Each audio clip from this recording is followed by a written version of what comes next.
Bueno, bueno, bienvenidos todos a la primera sesión del Seminario Magíster. Hoy día tenemos el agrado de tener a cuatro expositores del Magíster del BIM de ingreso 2023, otoño. Tenemos a Manuel Torres, Sergio Cobalce, Benjamín Peralta y David Cifuentes. Así que, Manuel, Ya, muchas gracias. Permiso. Bueno, gracias por la instancia. Les voy a hablar un poco de lo que ha sido mi proyecto de tesis, los avances, la formulación del problema y los avances que he tenido hasta el momento. Entonces, el trabajo de tesis, y el tema de tesis se titula, título ya definitivo, como método tipo Galerkin para inclusión e diferenciales con aplicación al Switching Process y problemas de control óptimo, entiéndase. esa barrita.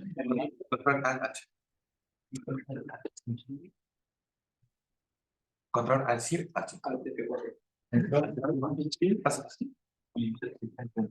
Ya, Perdón por la perdón. ahí, perfecto, maravilloso. Bueno, para eso pongamos un poquito el contexto, porque todos sabemos lo que es un conjunto convexo. La propiedad protagonista del día de hoy es que si estamos parados en un punto, usar esto para contar, si estamos en un punto, por ejemplo, acá, sabemos que en un conjunto convexo la proyección se puede asegurar única, y eso pasa en todo espacio.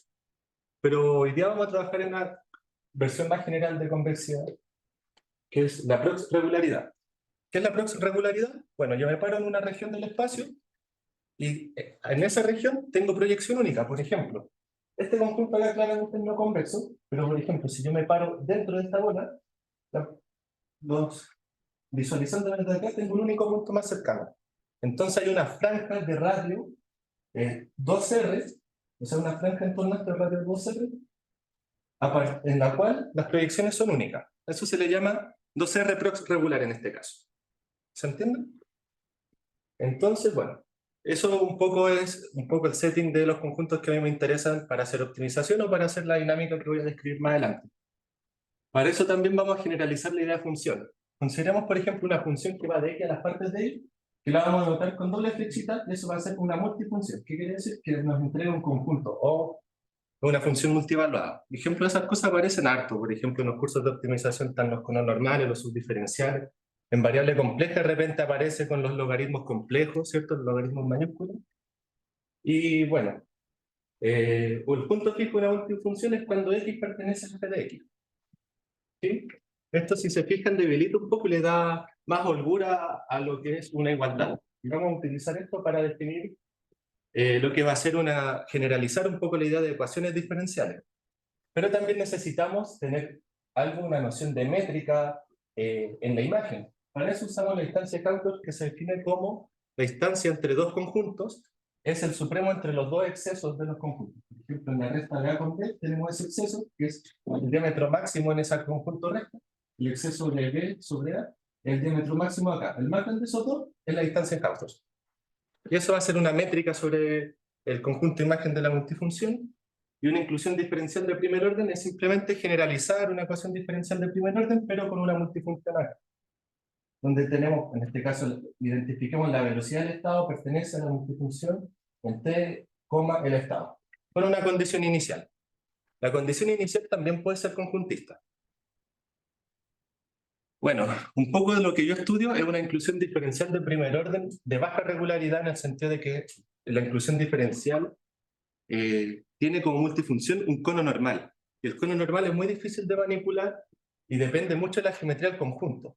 El cono normal es muy fácil cuando el conjunto es convexo, pero si el conjunto no es convexo se pone complicado. Pero si el conjunto es regular, que es lo que les dije que generalizaba la convexidad, se pone más complicado, pero tampoco tanto más complicado. Entonces vamos a estudiar inclusiones diferenciales de este estilo. Al menos el objetivo es esto, que se introdujo en el año 1971 por Moreau, mediante un algoritmo que va a ser una especie de método de Euler, y se discretizaba y se encuentra existencia y unicidad de soluciones, que es el Cachinat. Esto de acá se llama proceso de barrido o de arrastre, traducido al español, y quiere decir que, por ejemplo, tenemos una partícula, imagínense una mosca adentro de una botella de plástico, y la mosca vuela libremente adentro, ¿cierto? Quiere decir que su trayectoria sigue un eje chiquito, tiene una trayectoria, y cuando llega a la frontera se ve arrastrado por la frontera. Por ejemplo, está la botella de plástico, la mosca adentro, y si yo muevo la botella y la mosca choca con la frontera, se ve arrastrada por la frontera, que eso es la condición del cono normal. Por eso se llama proceso de barrido. ¿Qué quiere decir? Supongamos que la mosca se queda quieta y solo se mueve el conjunto. O sea, el F vale 0. Lo que se hace algorítmicamente es que en un punto, estamos aquí, tenemos el conjunto evoluciona en el tiempo, se traslada para acá, no llegó a la frontera, entonces no la arrastré. Pero si el conjunto se mueve para acá, claramente el punto se va fuera del conjunto. Entonces, ¿cuál es el método? Lo proyecto y queda pegado en la frontera porque se vio arrastrado. Si iteramos eso, con un esquema de Euler podemos sacar existencia y unicidad de solución. ¿Ya? Es bien sencillo la idea. Y la idea, si se fijan, es muy fuertemente influenciada por las proyecciones de los conjuntos convexos. O sea, trivialmente podemos saber existencia y unicidad de soluciones cuando este vale 0 y cuando el cono es convexo. Que ese es el paper del año 71 de Moreau. Si el conjunto es prox regular, ya está demostrado que se puede. Y se puede hacer con otras técnicas también. Esta es la técnica clásica y la técnica más moderna es hacer con la regularización de esta inclusión diferencial, donde se aplica la regularizada en Moreau-Josiah, que se ve comúnmente en los cursos de análisis convexo.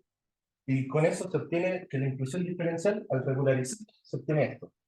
La componente del cono normal se convierte en un diferencial de la función diferencial al cuadrado.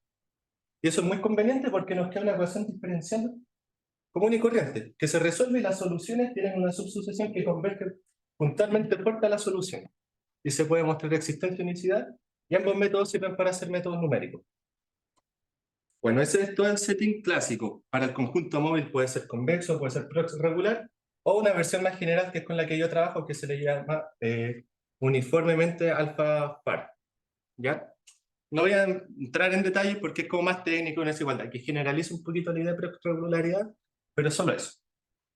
Bueno, en la teoría clásica, volvamos un poco al inicio, de inclusiones diferenciales se tienen x puntito pertenece a una multifunción, y hay dos técnicas clásicas para asegurar existencia, y a veces unicidad de soluciones, que es bajo hipótesis de monotonía de f, se adapta a la monotonía clásica de funcionales para multifunciones, ¿ok? Y bajo hipótesis de compacidad y luego aplicar algún punto fijo para multifunciones. No es más complicado que eso. Entonces, esta cuestión así se puede solucionar. Lo que yo hice es añadirle una perturbación integral y usar un método que es tipo Galerkin.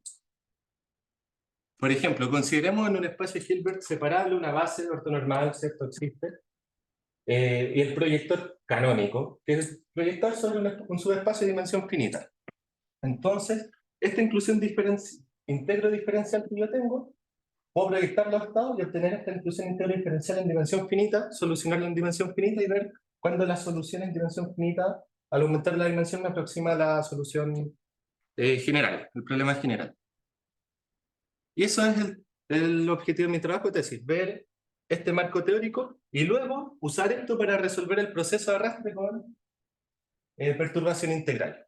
Que es muy conveniente, porque esta perturbación integral puede ser, por ejemplo, la integral de una función de densidad de probabilidad. Entonces se le agrega una componente de ruido para el tema de las aplicaciones, en el cual no me voy a detener porque no me interesa tanto para el objetivo de la tesis. Me interesa más demostrar teoría de existencia y, si es posible, unicidad. Entonces, claro, tenemos el problema aproximado y estuvimos trabajando con mi profesor ya en ver si esta cuestión tiene existencia y soluciones. Efectivamente la va a tener. Entonces, un resultado que tenemos es que esta cosa tiene existencia y soluciones, lo cual le vamos a llamar principio de aproximación. Y para el problema principal, como ya les comentaba, clásicamente hay dos opciones, que es tomar el camino de la compacidad o el camino de la monotonía. Bueno, en el camino de la compacidad demostramos un resultado que se llama principio de compacidad, que es cuando la colección de soluciones de acá es relativamente compacta, que lo caracterizamos con algo que se llama medida de no compacidad, que es usar una técnica equivalente a Arcellascoli, pero por otro camino. ¿Ya? Piensen que es una función que mide cuando un conjunto es relativamente compacto. Entre más vale, más lejos de ser compacto es, y cuando vale 0 es relativamente compacto. Por eso se le llama medida de no compacidad. Entonces usamos eso para mostrar el principio de compacidad, lo cual implica la existencia de soluciones del problema no aproximado, usando las soluciones del problema aproximado, bajo hipótesis de compacidad de F, que la multifunción sea valores compactos. Recordemos que las imágenes son conjuntos. Pero dijimos, bueno, a ver, ¿qué ocurrirá si tomamos el camino de la monotonía, que es un poco más violento? Bueno, también se tiene. Entonces tenemos los resultados bajo las dos rutas. Luego, como consecuencia de esto, decimos, bueno, el objetivo principal era estudiar la inclusión diferencial de baja regularidad con el cono normal. ¿Qué es esta? El cono normal, la perturbación, que va a ser multifunción, y la perturbación integral. Sujeto a una condición inicial. Bueno, esto tiene existencia no unicidad de soluciones, usando la misma técnica y mezclándola con las técnicas clásicas de regularización, que les comenté en un inicio. Y otra consecuencia es el problema de control óptimo sujeto a esta dinámica de inclusión íntegro diferencial. También es un problema que tiene minimizadores, que también ambos resultados están demostrados como trabajo de tesis. Y tenemos ejemplos de problemas de control óptimo. Esos sí tienen que ser en dimensión finita. Y bueno, algunos trabajos próximos que están ambos en paralelo. El primero es considerar el mismo proceso arrastre, pero en vez de la perturbación integral, añadir una perturbación con un operador A del estado, donde el operador A se le conoce como un History Dependent Operator. ¿Qué quiere decir un operador dependiente de su historia? Es casi ser Lipschitz, pero fíjense que depende de todo el barrio histórico hacia atrás de los estados, porque se integra. ¿Ya? Más una, bueno, este es el casi completamente dependiente de la historia con esta perturbación. Cuando L vale 0, queda solo eso, y queda dependiente de su historia. Y solo depende de este término de acá. Esa es otra línea investigativa. Los resultados que mostré primero ya están en revisión en una revista. Esto de acá estamos tratando de generalizar. Se puede bajo monotonía. Ya está más o menos hecho. No bajo hipótesis de monotonía, no bajo compacidad. Tenemos contraejemplos, pero no ha sido revisado aún.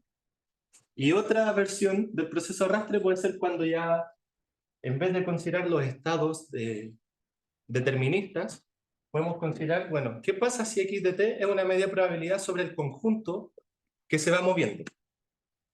Entonces hace el proceso de arrastre estocástico. Pueden pensar que en vez de arrastrar una partícula, una mosquita, estamos arrastrando arena. Entonces el conjunto va formando una densidad dentro del conjunto móvil, la frontera arrastra y forma una densidad dentro del conjunto. ¿Ya? Yo personalmente creo que eso se interpreta mejor con arena, pensando en que podemos ir arrastrando granitos de arena. Pero bueno, ahí a gusto del consumidor. Pero la gracia de aquí es que esto, el MUDT, tiene que ser un proceso que evolucione continuamente, y para eso hay dos caminos. Podemos usar cálculo estocástico o podemos usar transporte de medidas. Bueno, nosotros elegimos el camino del transporte de medidas, o sea que esté sujeto a la ecuación de Liouville, de esta forma, que le da la regularidad necesaria para que la evolución de la densidad sea continua, o sea, no sea teletransportar esta cosa. Así que bueno, eso ha sido mi trabajo. Espero que se haya entendido.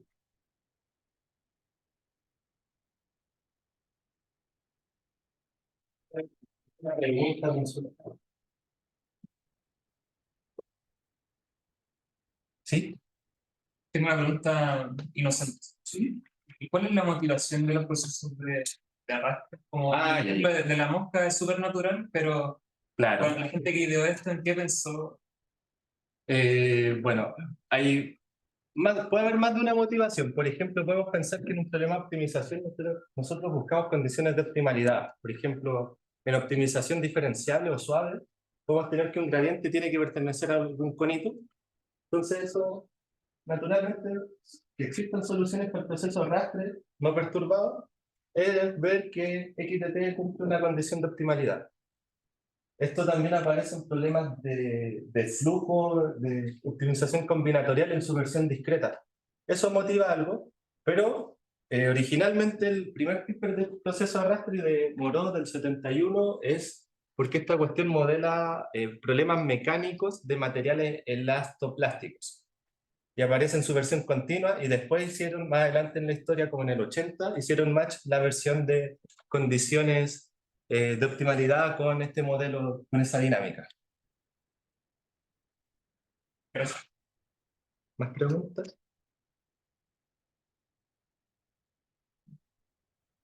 ¿No? A ver, estamos de nuevo.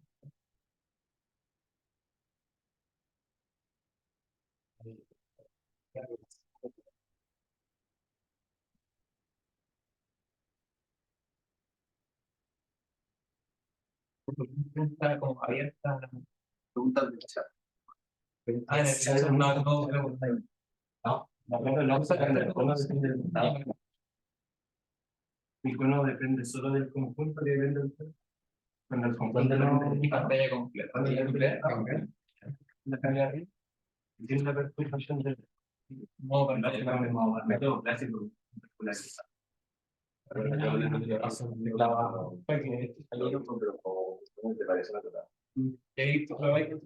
Ya, sí. Ya.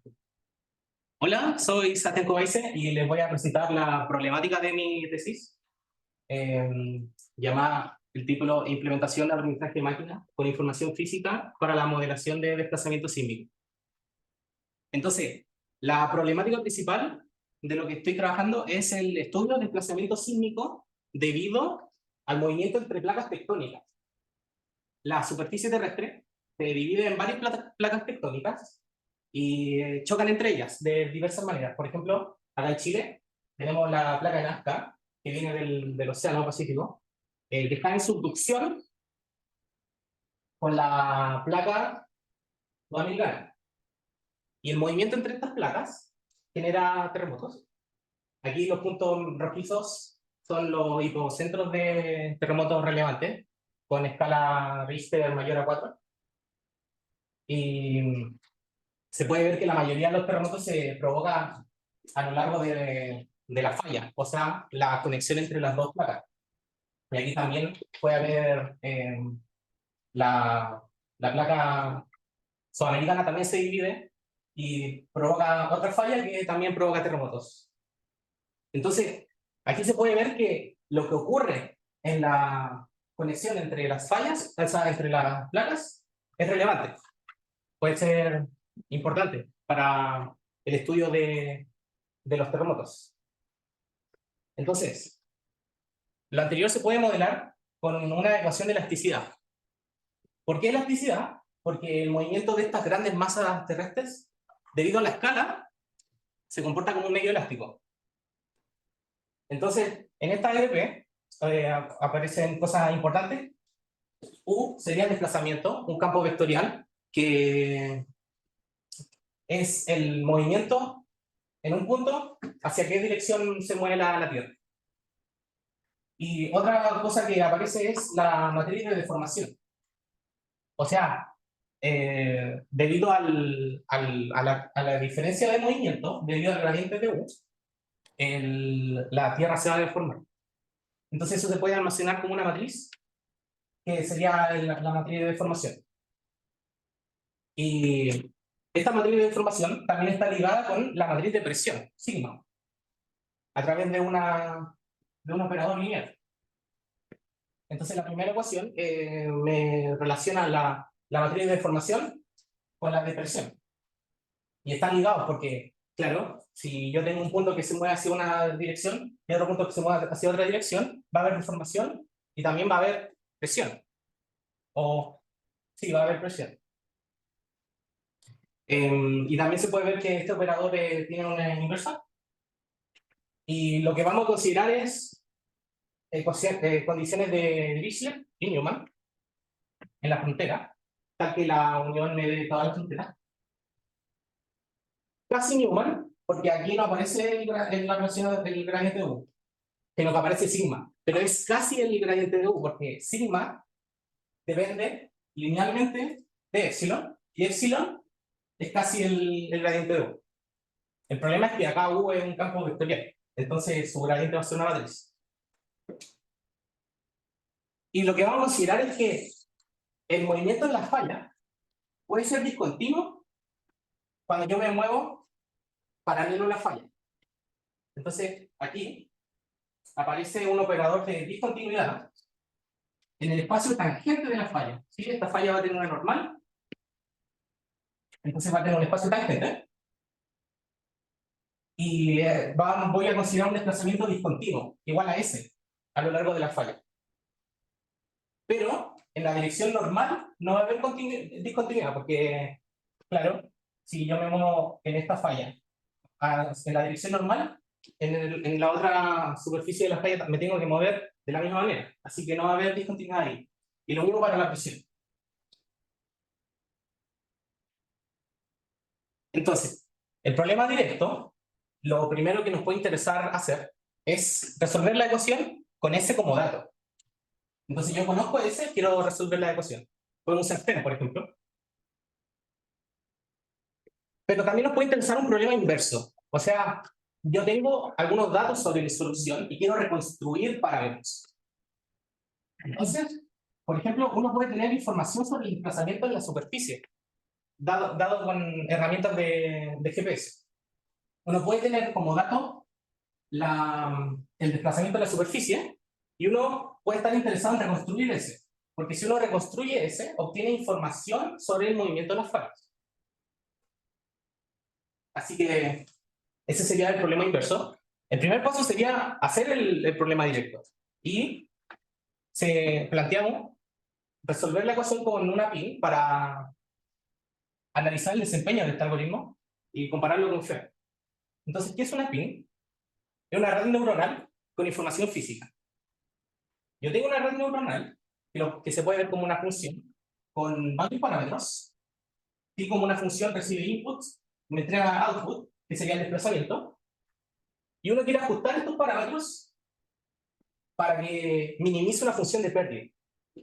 Lo más típico es que uno le da datos y uno quiere que la red neuronal se adapte a esos datos, pero aquí uno puede definir una función de pérdida que dependa de la EDP. Y como depende de la EDP, se pone el nombre de información física, porque es un fenómeno físico que obedece una ley. Entonces uno puede definir una función de pérdida, tiene estas ecuaciones, puedo pasar esto restando, pasar sumando, y quiero minimizar el módulo de eso para que sea igual a 0.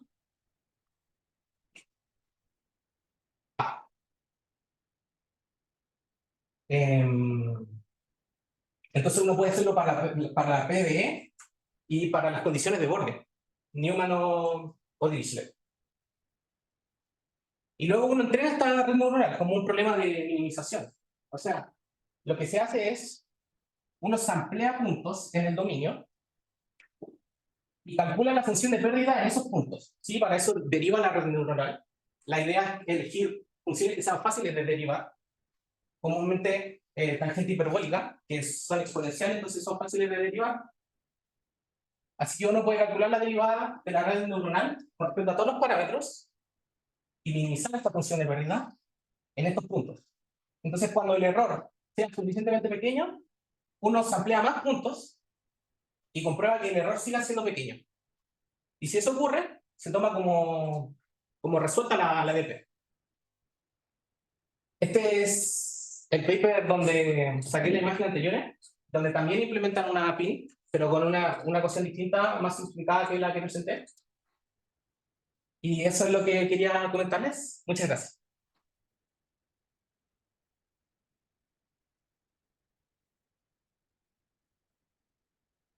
¿Hay preguntas?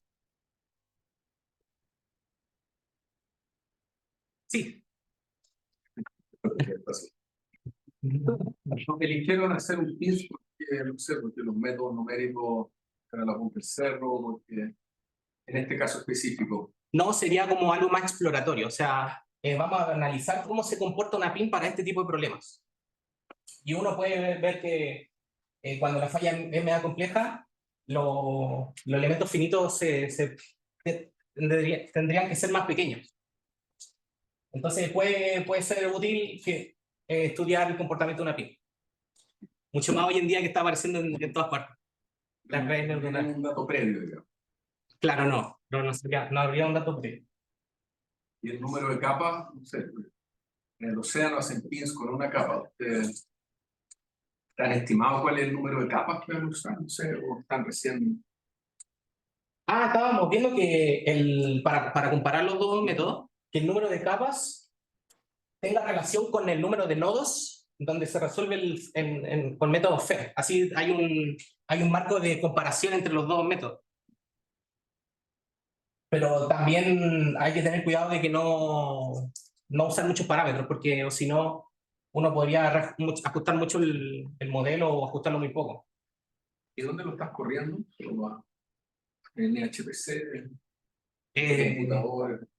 lo estoy corriendo local en Python, con, con una librería, la PIN la estoy corriendo con una librería DeepXD que es bastante nueva. ¿Tienes la contraparte sismológica? ¿Existe? Sí, Francisco Ortega, Del geofísico. geofísico. Mm. Él me pasó estos datos, esta discretización.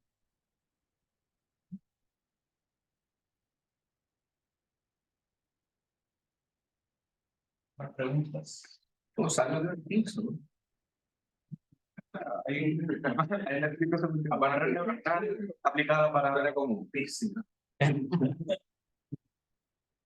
Si hay un curso ahora de PIN.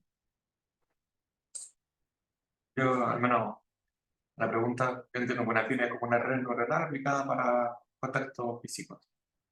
Aunque allí hay como la automática diferencia que utilizan exactamente. O sea, la gradiente lo utilizan para después evaluar la funciones de Schrödinger. Claro, sí, Automatic Differentiation es una manera de calcular estas derivadas.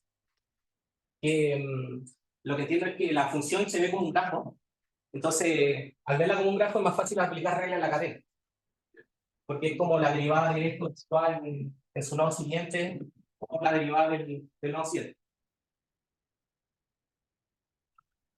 Una manera de que los computadores pueden calcular derivadas.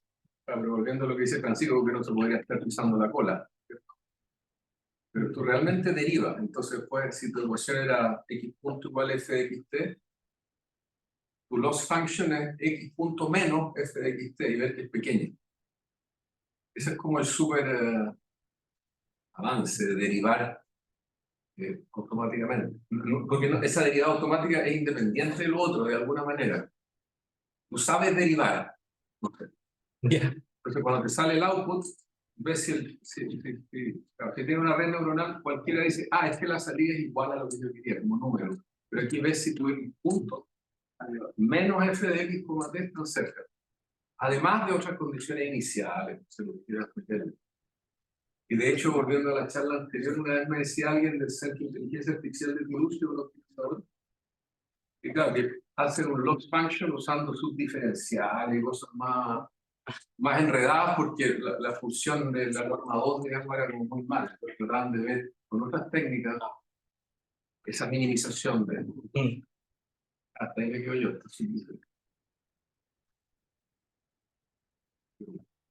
Pero quería saber si todos sabían que era un pin. Aparte que está en... Sí, escoger la función de pérdida no es trivial porque, claro, podríamos ocupar la norma 2 o cualquier otra norma. Y también aquí yo tengo 4 ecuaciones y hay que ponerle un peso a cada una.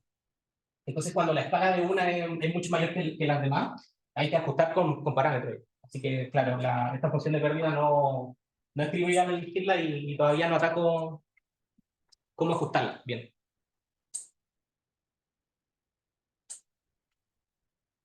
Sí, Yo quería comentar lo que, agregar algo a lo que comentó el doctor. Eso igual es un área de investigación activa en este momento. Estudiar esto mismo con subdiferenciales. Hacer técnicas de deep learning con subdiferencial de Clerk, que es esencialmente un área de análisis variacional, pero no necesariamente viendo convexidad de funciones. Nosotros tenemos un ramo donde se ve el subdiferencial convexo, pero no es el único subdiferencial. Como que en mi corto periodo de universidad hay como, he visto como 15 subdiferenciales.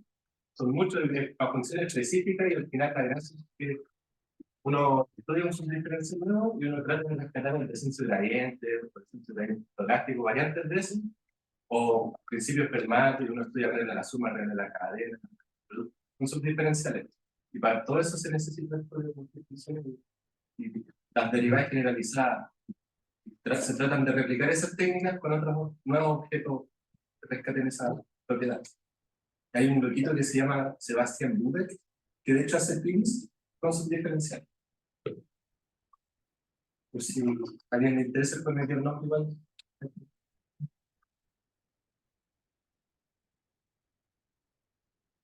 Estamos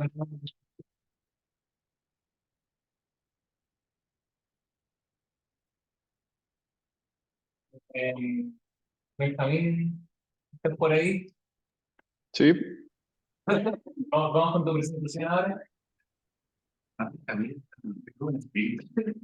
En el área. ¿Cuatro conectados? Pues sí, no, la taza sí está. Habla Dios. habla yo. ¿Quién está presente? Me presento yo entonces, ¿cierto? Déjame... ¿Se escucha bien? Así. Sí, se escucha bien, se escucha bien. Benjamín Peralta. Ya, perfecto. Sí. Criado en la pista. ¿Tienes permiso para compartir o ¿Se puede empujar a la Déjame revisar. No, darle clic derecho? o alguno de esos está conectado a Benjamín, te va a hacer cojos. y ahí. Pero sí,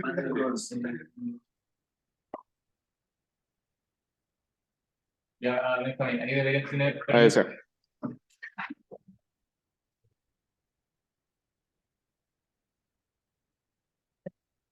Bacán. Se ve bien, ¿no? Sí, sí. Ya, genial. Oye, disculpen la molestia, pero se me había olvidado avisarte que no iba a estar presente. Eh, bueno, mi proyecto de magíster es sobre localización óptima de puntos de carga para vehículos eléctricos. Ya, esta es una presentación que he hecho, preparé hace un mes y los resultados no están tan actualizados, pero la idea es esencialmente la misma.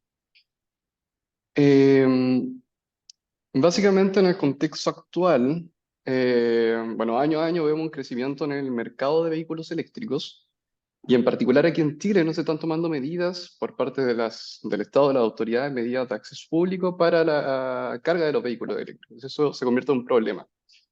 En la medida de que existen cargadores de acceso público, se ha visto a nivel mundial, que eso aumenta la adquisición de vehículos eléctricos. Y hoy en día estamos en un escenario en que las autoridades esperan que haya más vehículos eléctricos para construir más cargadores y los usuarios están esperando más cargadores para comprar vehículos eléctricos. Entonces, más o menos el escenario actual. Entonces, la idea es construir un modelo de optimización que permita crear un plano, evaluar las medidas que se han tomado hasta ahora en términos de localización de puntos de carga. Con los datos que estoy trabajando es principalmente con la encuesta de origen-destino. Es una encuesta que tiene cerca de 30.000 viajes en autos particulares realizados en la región metropolitana. Incluye el punto inicial de un viaje, la duración en tiempo, el punto final, etc. Contamos con los permisos de circulación, que nos da una idea de cuántos vehículos eléctricos tenemos en Chile, la localización actual de las electrolineras en la región metropolitana, rendimiento de vehículos eléctricos en términos de autonomía, capacidad de carga, tipo de cargador, etc. Y tenemos un estudio sobre la instalación de los costos de instalación para los puntos de carga, según la capacidad y su potencia. Eh, bueno, algunos de los factores que se consideran para la construcción de este modelo es primero la distancia, y probablemente lo más importante, la distancia desde los vehículos que se están desplazando en la región metropolitana hasta los puntos de carga, que se busca minimizar. Los costos de instalación, o sea, idealmente construir la menor cantidad de cargadores posibles para suplir la demanda energética, la propia demanda energética, que es la que se tiene que cubrir esencialmente con la distribución de cargadores y la capacidad de los puntos de carga. Hay muchos estudios, de hecho, que se están haciendo hoy en día no lo consideran y toman básicamente como que un cargador, si está cerca de un auto, ese auto automáticamente puede cargar, lo que no es cierto. Actualmente, bueno, en ese mapa podemos ver la distribución de los puntos de carga actualmente en Santiago. Entonces, algunos datos sobre este modelo que estamos construyendo. WL es una variable binaria. Bueno, esto es un modelo lineal con variables enteras. WL es una variable binaria que va a estar asociada a la habilitación de un punto de carga. Como le digo, vamos a considerar la capacidad de los puntos de carga, la potencia de los cargadores, el costo de instalación. Aquí en el mapa, bueno, hay otro de los datos, estos son las muestras de la encuesta origen-destino, los orígenes de los viajes y sus respectivos destinos. Bueno, como ven, son un montón de viajes, ¿no? Entonces, al final lo que traté de hacer un poco para reducir la complejidad del problema, que si uno crea un modelo con esto y directamente lo echa a correr, se demora días, hace una discretización. Entonces, tomamos una malla y esa malla la usamos para promediar todos los puntos que quedan dentro. Entonces queda al final algo así. Los puntos verdes siguen siendo el destino, los rojos el origen, pero en este caso tenemos muchos menos. Idealmente, bueno, también se puede considerar esta discretización como una forma de sencillamente tomar sectores de la ciudad y asignarle un peso en términos de demanda, equivalente. Entonces sería como un grafo en el que cada nodo tendría un peso asociado al número de autos que está representando. Bueno, esta discretización hace que haya que agregar más variables al modelo, que es la demanda de energía total, en este caso no de cada vehículo en particular, sino el total del grupo. Eh, y en este caso tenemos una variable de asignación, que es ZKL, que va a ser la asignación de un vehículo a un punto de carga. Otro factor que no es muy considerado en los estudios actualmente es la distribución en términos de tiempo. Como le digo, la capacidad de los puntos de carga en cuanto a que sean capaces realmente de suplir a la demanda energética de un grupo de vehículos. Entonces, en este caso, también agregamos algunas variables para poder mantener la distribución horaria que se ve actualmente. Esta es la que está actualmente en la región metropolitana. Me refiero a la distribución de viajes, por supuesto. Esto es un modelo que no desarrollé yo, sino una chica que estuvo haciendo un intercambio hace algo así como un año, pero me gusta porque es bastante sencillo de entender. Básicamente la función objetivo es minimizar los costos de instalación más la distancia de viaje a los puntos de carga. Se considera aquí la capacidad de los puntos de carga, se considera que cada vehículo debe estar asignado al menos a uno. Y bueno, esto es un poquito más técnico, pero esencialmente es eso, esas son las dos restricciones. Entonces el modelo que estaba trabajando yo se ve un poco así. Es esencialmente lo mismo, solo que aquí estamos penalizando el desplazamiento de los vehículos en cuanto a origen, destino y un punto medio de un trayecto.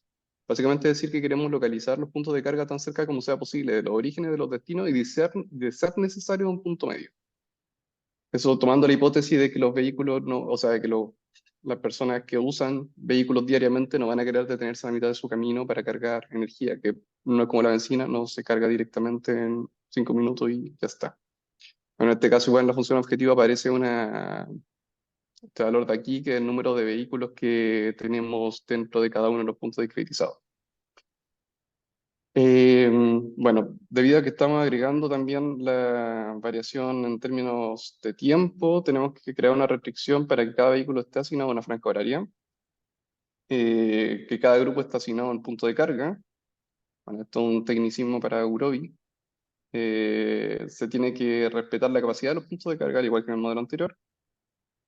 Esta restricción es respecto a la cantidad de energía que es capaz de cargar un vehículo según el tiempo que se dedica a cargar. Entonces estamos exigiendo que la energía que gasta un vehículo sea igual a la que es capaz de suplir, o sea, al menos igual a la que es capaz de suplir dentro del tiempo que se está dando en un punto de carga.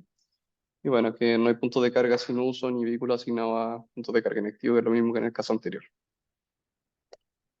Bueno, y que se mantiene la distribución horaria, con cierta holgura. Entonces aquí, por ejemplo, hay un 0.9 y un 1.1, básicamente se mantenga en ese margen. Aquí algunos resultados, esto sería como una asignación de los vehículos a su respectivo punto de carga. En negro están los puntos activos y en blanco los puntos que no son utilizados. Y a la derecha está la distribución horaria de los vehículos en la asignación final. En este caso usamos 61 puntos de carga, podemos ver que el que tiene mayor cantidad de vehículos asignados del orden de 120. Aquí lo que estamos variando es este lambda, que es una constante que en fondo versa las dos funciones objetivos, el minimizar los costes y minimizar la distancia de desplazamiento de los vehículos. Entonces cuando vamos variando lambda, va variando un poco esto. Aquí se le está dando más importancia al costo de instalación que en el caso anterior. Entonces hay menos puntos de carga activos. En este caso tenemos 50 y tenemos otro ejemplo con aún mayor importancia para los costos y tuvimos que hasta con 38 el problema sigue siendo factible. O sea que teóricamente en un mundo ideal, si todos los vehículos estuvieran perfectamente sincronizados, se necesitarían 38 puntos de carga en Santiago, claro, con desplazamiento mucho, mucho mayor. En adelante, y no sé cómo voy de tiempo, la idea es trabajar un poco en este modelo y con otro modelo que tengo en paralelo que es sobre cobertura, y sería como agregar a los modelos clásicos de cobertura la capacidad y los tiempos de carga. Esencialmente eso es lo que he estado trabajando últimamente. Muchas gracias.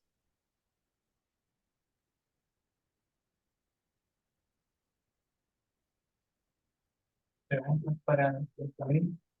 Por favor.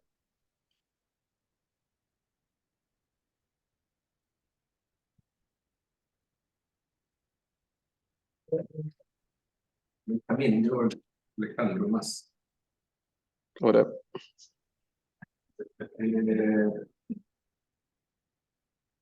Yo tenía dos preguntas. ¿Por qué no consideran nada estocástico en algo como esto que parece que, como parece natural, estocastizar un poco algunas de las cosas que está haciendo?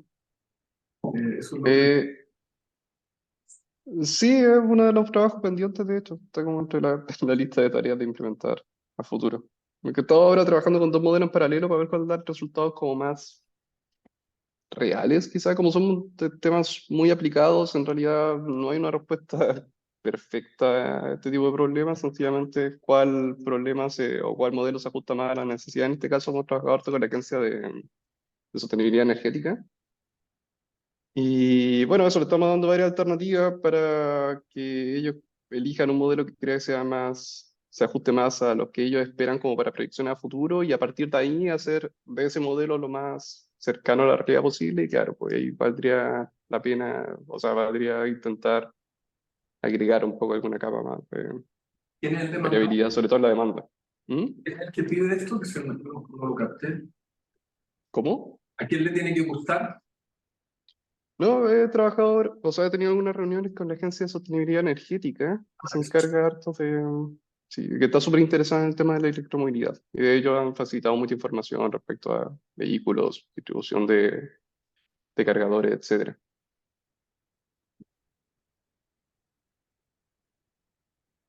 Y que, bueno, no después, próxima charla. Mm, muchas gracias.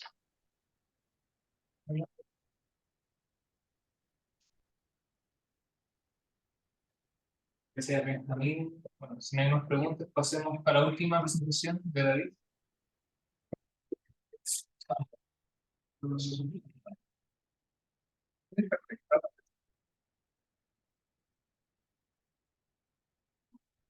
Quiero desactivar esto.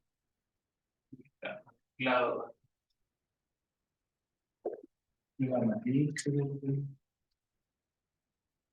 Con matriz. Bien.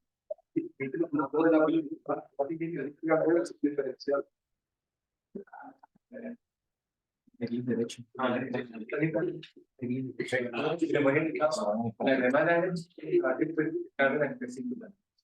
Y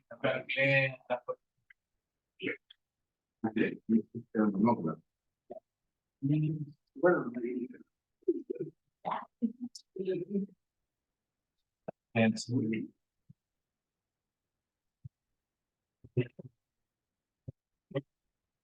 Compartir toda la pantalla. sí, con computador.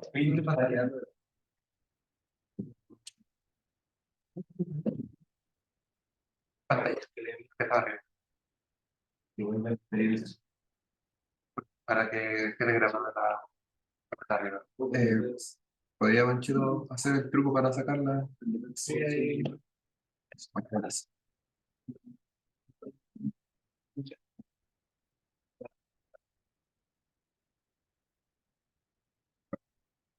Buenas tardes, compañeros, compañeras, profesor. Soy David Cifuentes, para los que no me conozcan, y les voy a presentar sobre mi tema de tesis que por ahora se estaría llamando reconstrucción de grafos K-degenerados en presencia de nodos bizantinos. Primero que todo me gustaría dar una idea de cómo va a estar estructurada mi presentación. ¿Sí? para las charlas que siguen, digan quién es su director de tesis o directora, por ¿Me saber, lo puse? Uy, perdón. solo para tenerlo en la cabeza. Bueno, el mío son Iván Rapaport y Pedro Montalegre. Y bueno, en primer lugar, quiero dar una idea de qué es la computación distribuida, en vista de que me parece que esta área no es muy conocida por nosotros en el LIN, en particular para mí yo no la conocía hasta el momento de iniciar esta tesis. Luego quiero dar un ejemplo de un algoritmo distribuido para sentar las bases que ya voy a haber presentado con qué es la computación distribuida. Luego presentar el actor principal dentro de mi tema de tesis, que podría decirse, que son los nodos bizantinos, que adelantando son una especie de partícipe dentro de los algoritmos que nos puede mentir. Luego voy a presentar una herramienta que fue presentada el año pasado en un paper, en la cual se logra debilitar el poder de los nodos bizantinos para poder realizar algoritmos en presencia de estos. Y por último voy a dar los avances que he realizado hasta ahora. Así que, comenzando. Bueno, la computación distribuida puede entenderse como un área en la cual a través de modelos matemáticos, específicamente discretos, se busca resolver o afrontar problemas de computación masiva. Y si nos ponemos un poco más técnicos, un modelo distribuido es básicamente un grafo en el cual cada vértice va a estar representando un procesador o un computador, y cada arista va a estar representando un canal de comunicación entre estos procesadores o computadores. En este caso, acá en la imagen que pueden ver, este sería un grafo en el cual es completo, entonces cada procesador, cada computador puede comunicarse con cualquiera de otro. Y otro aspecto importante en los modelos distribuidos es lo que es una ronda de comunicación. Una ronda de comunicación es el proceso por el cual un nodo cualquiera de la red puede comunicar un mensaje a través de todos sus canales de comunicación. Y esto se realiza en paralelo, es decir, en una ronda de comunicación, cada nodo de la red puede usar todos sus canales a la vez. Entrando aún más en detalle, quiero presentar dos modelos distribuidos que son principalmente con los que yo he trabajado hasta ahora. El primero sería el Congest Click Model y el segundo el Broadcast Congest Click Model. Básicamente el primero es, en esencia, lo que presenta en esta imagen, un grafo completo, es decir, cada procesador se puede comunicar con cualquier otro, pero se le añade la restricción de que el mensaje que va a enviar a través de sus canales de comunicación debe ser a lo más logarítmico, en función de la cantidad de nodos que tengo en la red. El Broadcast Congest Click Model corresponde a básicamente lo mismo, pero se le añade una nueva restricción, que es que ahora, en una pura ronda de comunicación, un nodo, si envía un mensaje a dos nodos distintos, este mensaje debe ser el mismo. Es decir, ahora es como que en la red, un nodo mostrase una pizarra y se lo muestra a todos los nodos de la red. Eso en una ronda de comunicación. Continuando, cuando uno estudia algoritmos, lo que más le interesa es la complejidad. Entonces, ¿cómo calculamos la complejidad en algoritmos distribuidos? Básicamente lo que se hace es contabilizar las rondas de comunicación que se van a necesitar para finalizar el algoritmo. Por ejemplo, si tengo un algoritmo que es de complejidad lineal, eso me quiere decir que necesito una cantidad lineal de rondas de comunicación para finalizar. Y esto me da una observación importante que yo no noté hasta como un mes que inicié mi tesis, es que el tiempo de cómputo que podamos pedirle a un nodo de la red de realizar cualquier tarea no se va a contabilizar en la complejidad del algoritmo final. Es decir, si tenemos un algoritmo que es lineal, quiere decir que usa una cantidad lineal de rondas de comunicación. Pero podemos pedirle que entre medio de cada ronda de comunicación, el nodo compute algo que sea de complejidad exponencial. Y esto no nos va a importar al momento del algoritmo final. Ahora quiero presentarles un problema para luego darles el algoritmo que lo soluciona. Este problema es la reconstrucción de grafos. Básicamente la reconstrucción de grafos en modelos distribuidos tiene como un input un grafo G que va a estar inyectado en la red. ¿Qué quiere decir estar inyectado en la red? Es que básicamente al inicio del proceso, cada nodo de la red va a conocer solamente la vecindad del grafo que estamos inyectando. Es decir, el conocimiento de cada nodo al comienzo del algoritmo es de carácter local. No tiene idea de la estructura general del grafo. ¿Y esto cómo se hace? Básicamente cada nodo va a recibir una secuencia de ceros y unos, donde cual un 0 es la componente yésima, quiere decir que no es vecino del nodo yésimo de la red. Y 1 que sí es vecino. ¿Y cuál es el output que se espera? Es que al final de todo el algoritmo, cada nodo conozca en completitud la matriz de adyacencia del grafo. Es decir, que estos mensajes con los que partieron sean conocidos por todos. Para dar el algoritmo, me voy a simplificar un poco el caso, pasando de reconstrucción de grafos a reconstrucción de bosques. Este algoritmo en reconstrucción de bosques funciona en una sola ronda de comunicación y lo que hace es lo siguiente. Recordando el mismo input que mencioné anteriormente, cada nodo solo conoce una información local del grafo. Luego, cada nodo en paralelo va a calcular dos cosas. Lo primero es el grado del grafo de entrada, es decir, va a contar cuántos nodos vecinos tiene. Y va a calcular una suma que es la suma de los identificadores de sus vecinos. Porque recordemos que cada nodo simplemente va a tener asociado un número. Va a calcular esa suma. Luego, cada nodo va a comunicar al resto esta tripleta, donde el primer elemento es el identificador del nodo que está comunicando. En esta pura ronda de comunicación, donde se envía como una señal a todos, eso en paralelo, ya cada nodo va a conocer todas las tripletas del nodo de los nodos. Y con eso el algoritmo está terminado. Ya con eso se puede reconstruir completamente el grafo si es que este es un bosque. Y bueno, para los más curiosos, ¿cómo se hace ya con esa información? Es básicamente... Ahora estamos con eso. Si tenemos un grafo G, disculpen a los que están viéndonos, no la pantalla, no están viendo esto, voy a tratar de ser claro conmigo. Si tenemos un grafo G, que es un bosque, en particular va a existir un nodo que va a tener grado a lo más 1. Luego, lo que se hace es tomar este nodo y podarlo. ¿Cómo se poda? Básicamente, estudiamos su tripleta y tenemos que el grado es 1 y por ende, la suma de los vecinos, la suma de los identificadores de sus vecinos es exactamente el vecino con el que está asociado. Entonces, este se va a eliminar y se va a actualizar la tripleta de este vecino. ¿Cómo se actualiza? Se le baja el grado y se le resta el identificador del nodo que hemos podado. Con eso se obtiene un nuevo grafo que es G menos V. La gracia es que este nuevo grafo también es un bosque. Podemos volver a iterar este proceso. Y en caso de que no fuera un bosque, simplemente se detiene ahí y se rechaza. Así es como se reconstruye un bosque en una sola ronda de comunicación. Ya con esa idea quiero presentar ahora lo que son los nodos bizantinos. Básicamente un nodo bizantino es un nuevo paradigma, podría decirse, en el que vamos a estar considerando que ahora van a existir nodos que pueden comportarse de manera arbitraria. Pues en el algoritmo anterior nosotros le pedimos información de las tripletas a los otros nodos de la red, y ahora un nodo bizantino podría mandarnos lo que ellos quieran. Puede mandar un identificador malo, una suma que no corresponde, un grado falso. Y ya entrando más en tecnicismo de qué es un nodo bizantino, es que este tiene 3 supuestos. Primero, puede coludirse con otros nodos bizantinos de la red.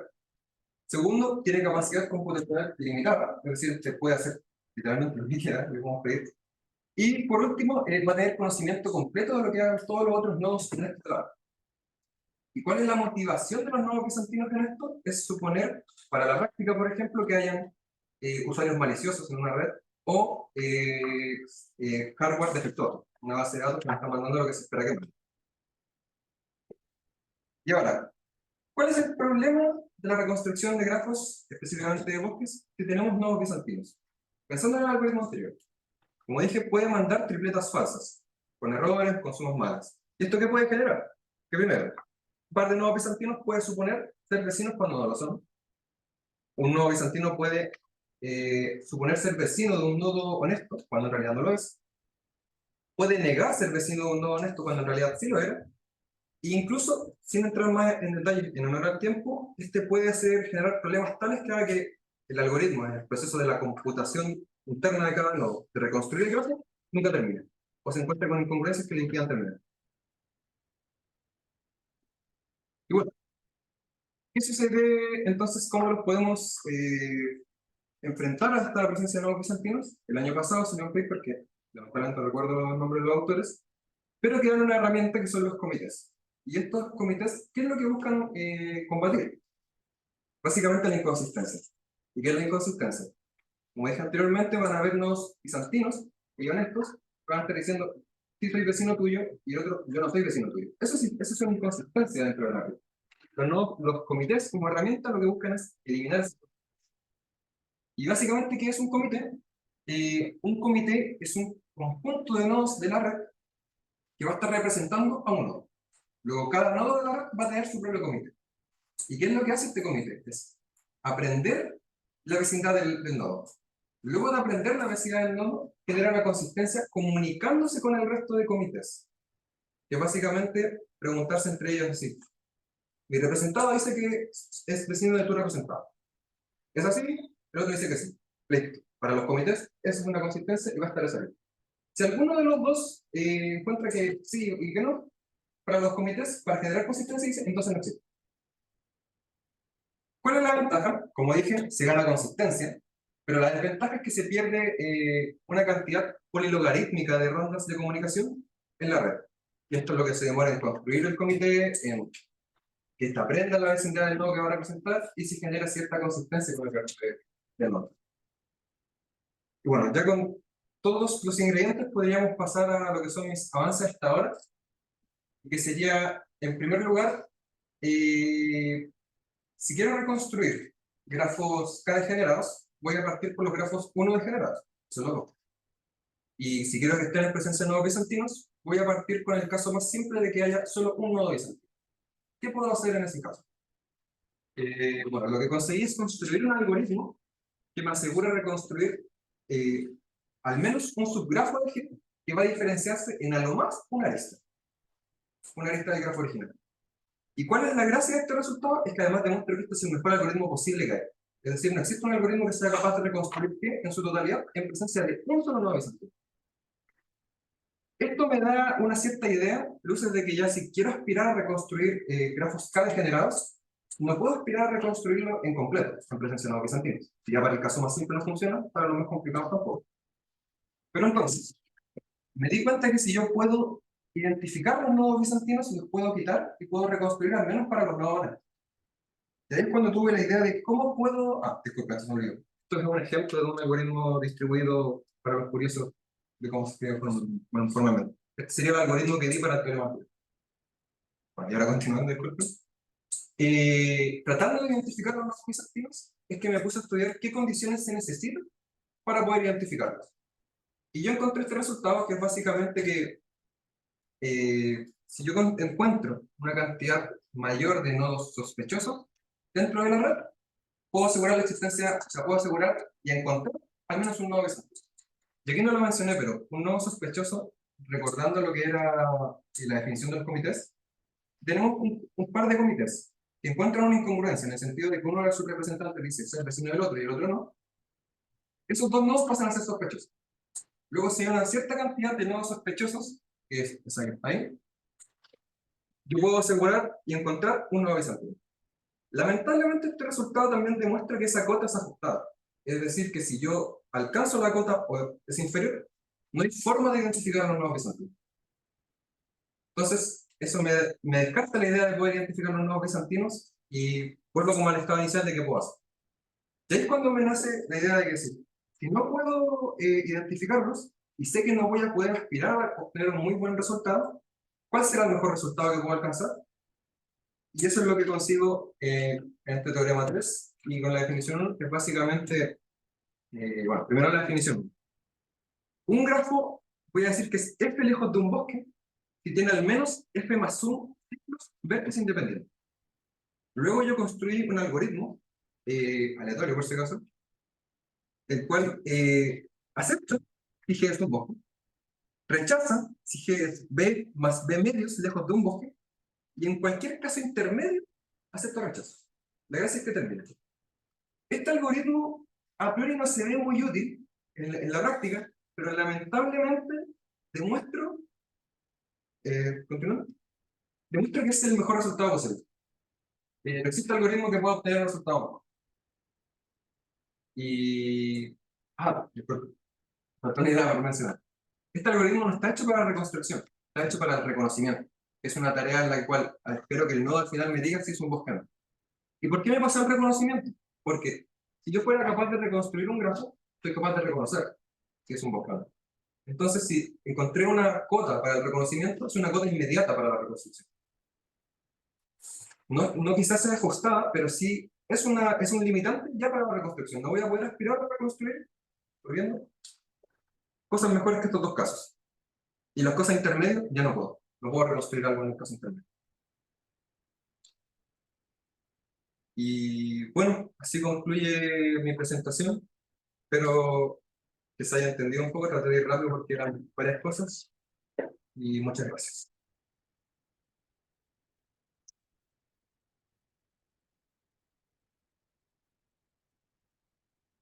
¿Preguntas para David? Inclusive, creo que esa es la anterior. ¿El true false es como algo aleatorio o algo que uno decide si como, ya quiero que siempre da paz, si pasan en otro? Es algo aleatorio. Si estoy en cualquier caso intermedio, yo aseguro que mi algoritmo va a terminar. ¿En qué va a terminar? ¿Verdadero o falso? No lo sé. Pero eso no, en un sentido de encontrar el mejor resultado no me importa, porque el mejor resultado lo que me dice es que sí. Voy a tenerlo acá. Para acá. Si G es un bosque, entonces acepta. Si G es F lejos voy a ignorar el valor de ahí para no escribirlo, entonces rechaza. Y esto, si sacamos las contrarrecíprocas, podemos ver que si rechaza, entonces no era un bosque, y si acepta, no era f lejos de un bosque. Y ese es el mejor resultado que podemos aspirar a encontrar. Lo que pasa entre medio, demuestro que no se puede, que hay una indistinguibilidad para los algoritmos. No sé si eso responde a tu pregunta. Como que al final podría ser que como que pongáis falso a todos los casos intermedios, ¿no? Eso, por eso Es que eso va a depender mucho de qué hagan los nuevos bizantinos. Puede ser que los nuevos bizantinos se comporten de tal forma que haga que todos los casos intermedios sean falsos, o pueden hacer que no. ya creo que Porque los nuevos bizantinos se comportan de manera arbitraria. Entonces, pero lo que yo sí sé es que incluso con su arbitrariedad, cuando están estos casos, yo puedo hacer que identificar estas situaciones. ¿Ves, Félix? Sí, yo tenía una duda respecto al, creo que era el teorema 1, que es cuando reconstruyes casi un bosque con un puro nodo bizantino. Son dos preguntas. La primera es si es que ¿sabes cuál es ese nodo bizantino o sabes que hay uno? Se cayó uno. Sé que hay uno, pero no sabéis cuál es. Sí. Ambos. De hecho, sí, eso era otra cosa que nunca mencioné, que acá los nuevos bizantinos, al momento de hacer el algoritmo o presentarlo dentro de una red, se escogen después de forma aleatoria. Yo no sé cuáles son, no tengo idea. Esa era la primera. Y la segunda, si es que ya hay pensado o tenía alguna idea de cómo va a variar ese mejor grafo que podéis construir cuando tenéis más nodos bizantinos. O sea, ¿qué tanto se va a diferenciar? Si ya se va con otro nodo, podéis reconstruir ya casi nada. Bueno, por ahora con este resultado como de separación, me da la impresión de que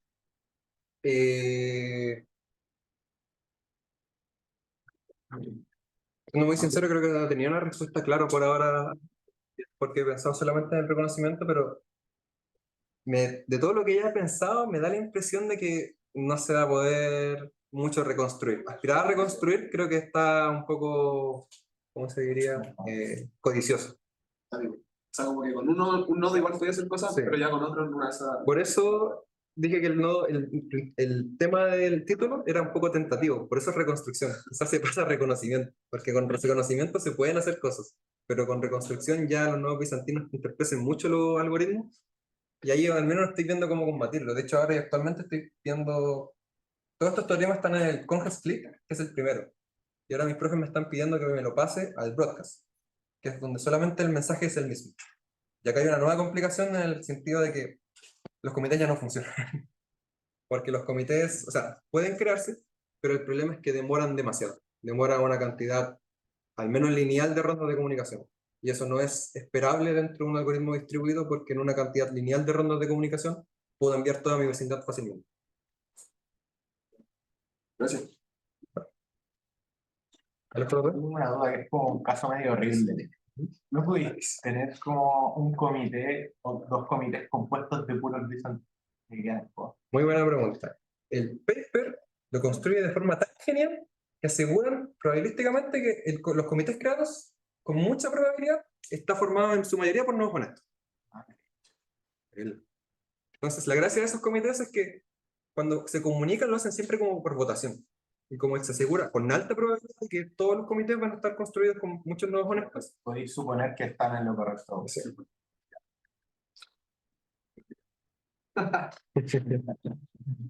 Oye, estas cosas se implementan. Una pregunta que le hice ayer en el profe. Iván, nunca lo programa.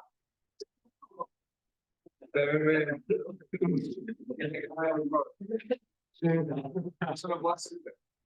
Igual que tiene la operadora informática. Bueno, yo no conozco casos particulares de que estas cosas se implementan, pero en lo que estaba investigando y estudiando, se me ocurre que sí pueden implementarse. Por ejemplo, ahora que me estoy pasando al modelo broadcast, como no puedo, necesito muchas rondas de comunicación para mandar la vecindad, lo que estoy haciendo es tratar de mandar un mensaje como en código, podría decirse. Y eso se hace como con números primos, con los campos finitos. Y todo eso sí sirve, por ejemplo, en implementarse en temas como de la blockchain actualmente, que es como mandar esta cerradura y que muchos computadores están buscando la llave. Esa búsqueda de la llave es como el número primo. Y yo voy a decir acá en mi teorema, se necesita un número primo mayor a tanto para que esto funcione. Eso es lo único como que conozco de aplicabilidad. Claro. No, y como nombre suena súper aplicado, tu motivación es ir aplicada. Sí, sí. Así que me gustaría que al final de la tesis poder decirle, bueno, esto no sirve para Microsoft. Sí. No, deben haber algoritmos de estudio implementados, pero Sí, sí, sí, seguramente. Yo tenía una pregunta que es más o menos parecida, pero creo que ya lo dijiste, pero bueno, yo no conozco mucho de computación distribuida, pero igual quería preguntarte si es que conocías algún tipo de aplicación de la idea o el espíritu Ujú. en algo que va más allá de la computación, digamos, porque aquí están modelando, digamos, la interacción entre varios entes Ujú. de forma algorítmica.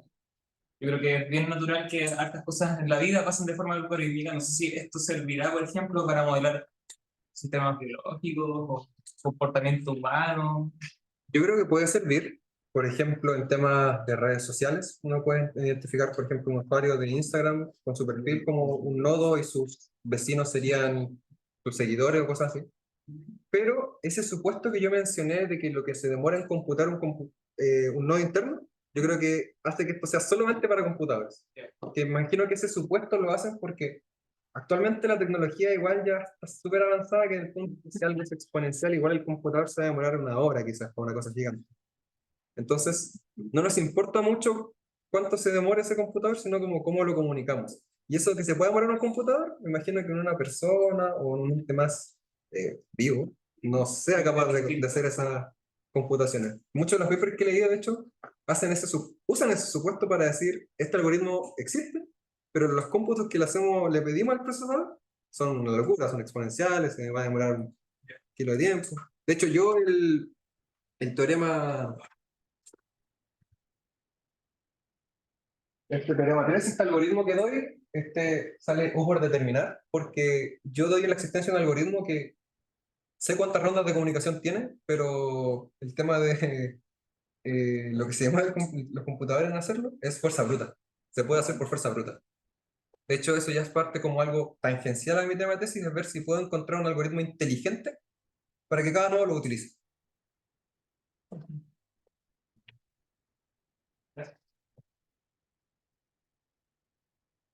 ¿Preguntas? Si no, agradecemos a David.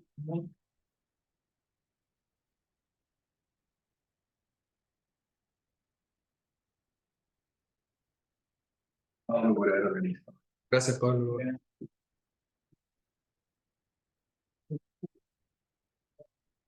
Hay cafecito ya y galletas. Sí. Una galleta.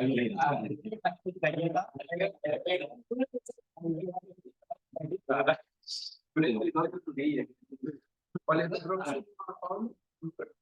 La siguiente semana. La otra es 7 de junio. 7 de junio. Ahí lo combinamos.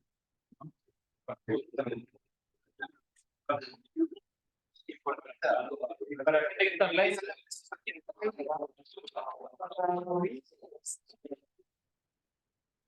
Chao, que también.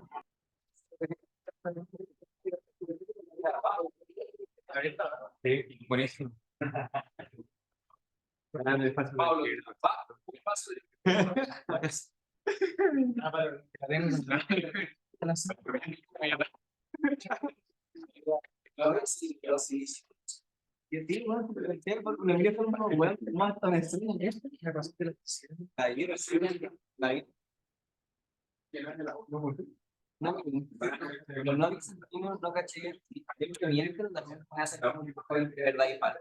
Pueden hacer lo que quieran. Pueden no mentirte como mentir. De hecho, por eso el primer algoritmo es como, al menos reconstruye un supercogente que puede que no te mienta ninguno y lo reconstruye por completo. Sí,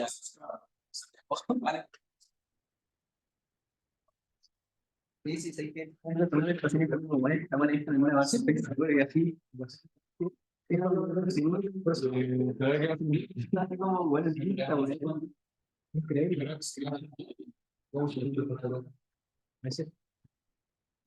¿Tienen algún cable para esta parte?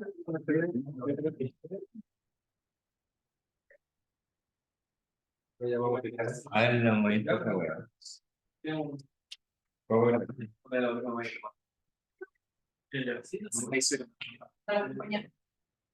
Tengo aquí a poca batería, así que tengo que correr. Para grabar. Chao, gente. Chao, chao. Bueno, muchas gracias. ¿Hay algo que dije? Sí, que no sé cómo. Hoy, En verdad, igual yo creo que si no hubiera tenido contexto de lo que me había hablado antes, no hubiera entendido nada. Pero sí, sí entendí. Yo me quedo una duda.